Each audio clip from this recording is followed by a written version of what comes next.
An amendment to the 2015 National Defense Authorization Act that would have forbidden U.S. assistance, training, and weapons to neo-Nazis and other extremists in Ukraine was dropped at the request of two of the largest Jewish pressure groups in the United States.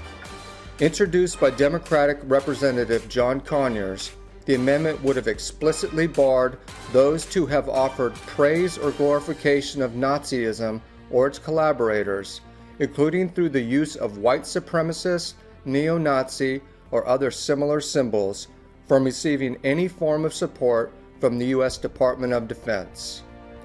But the amendment was dumped after Congress faced pressure from the Anti-Defamation League and the Simon Wiesenthal Center, two of the loudest pro-Israel groups in the U.S. Despite their stated mission to combat anti-Semitism and violent extremism, the ADL and Wiesenthal Center refused to support Conyers' proposal on the ground that right-wing Ukrainian parties with documented records of racist extremism had moderated their rhetoric. But this is not supported by facts on the ground in Ukraine. Ukraine's U.S.-supported President Petro Poroshenko is leading the nationalist dream with a war in the East, and Ukraine's leading party, the People's Front, is pocked with far-right militants, including Andrei Parubi, the co-founder of the neo-Nazi-inspired Social National Party. Besides Parubi, the People's Front included Andrei Beletsky, leader of the Azov military, an overtly neo-Nazi fighting force that has been on the front lines of the battle in eastern Ukraine. Unlike the Svoboda Party, the Azov militia does not even feign moderation.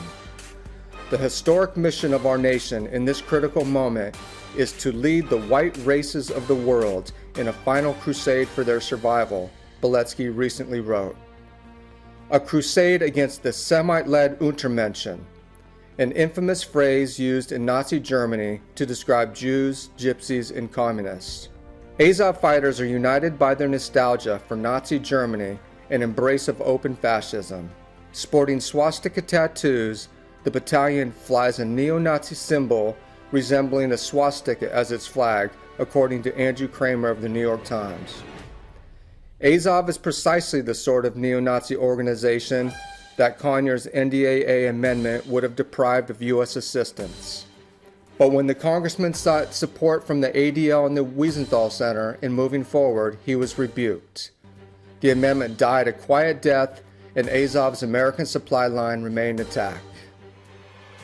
ADL's current posture is in stark contrast to its stance earlier this year when its outgoing leader Abraham Foxman noted the Svoboda Party's history of anti-Semitism and platform of ethnic nationalism, and demanded the party renounce its past glorification of Stepan Bandera, a World War II-era Nazi collaborator who has become a symbol of Ukrainian nationalism.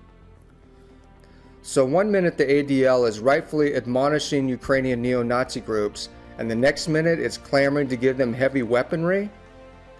An ADL lobbyist shed light on this paradox by stating the focus should be on Russia, making it clear that the ADL's position is based on geopolitics, not to fight anti-Semitism and all forms of bigotry as their mission statement claims.